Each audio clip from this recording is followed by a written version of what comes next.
Joining us now is Salisbury native Shequeta Smith, and she's here to tell us more about the latest installment of your comic, Raven Choi, yes, as well as an event you have going on today. Yes. So thanks for being here so early with us. Thanks for having me. No problem. So I was reading up on this, and I saw that this is the third part of a six-part series, right? Yes. So what really inspired you to write this comic?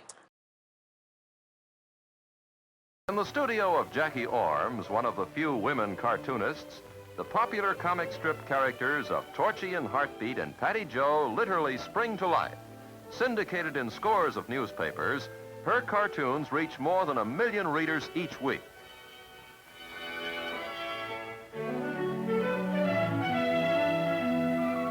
Fashion-minded youngsters especially like Torchy Togs, the cutout section of the comics. Jackie has received many awards for her creations that have developed into many interesting sidelines. Probably the most famous is the Patty Jo doll.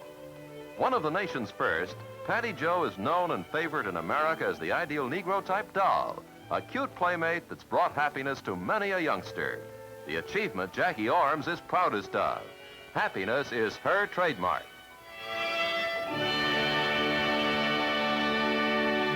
Okay, so what happened in New York? New York is the home to the largest Comic-Con in America, which is a New York Comic-Con. So we went up for that, but before we got to New York Comic-Con, we stopped at a place called the Society of Illustrators, where they were having an exhibit about women in comics for the New Yorker. So the exhibit was featuring women over the years since I think like the early 1900s to present.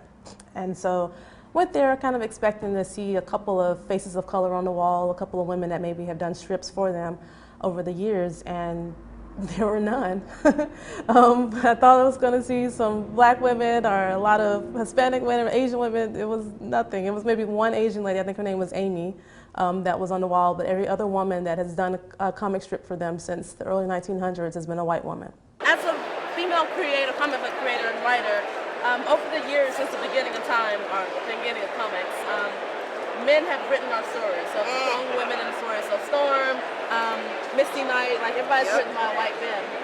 What do you think needs to be done so that black women can have our own voice in the stories that we tell about us? My first thing, screw the gatekeepers. Screw the gatekeepers, just do it on your own. Especially in like this age of technology and like independent publishing.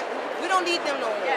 We're gonna tell our own stories, just like you doing on your own with Raven Choi. We don't need them no more. I think being able to, and also being able to have that platform, and also if someone that you know has that platform, being able to create a stepping stone for other females. It's absolutely about networking. Like, you know, comic book creators to have a ways to come up so that we can continue to help bring each other up as we're making our moves and our mark.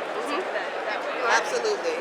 You know, my role as Misty Knight has had a lot of different impacts on myself as a black woman in the industry, as well as women around me. I think one of the coolest things I ever heard was a fellow actress who was working with my husband, and she said, I watched that show and I saw her hair and I said, I'm gonna wear my hair like that. And she had spent her entire career as an actress, you know, straightening her hair and trying to fit herself into this box of what she thought people wanted. And it wasn't until she stepped outside of that and looked at it and then said, you know what, this is possible, it's viable. She did it, she booked a job, and she's not stopped since working with her natural curly hair.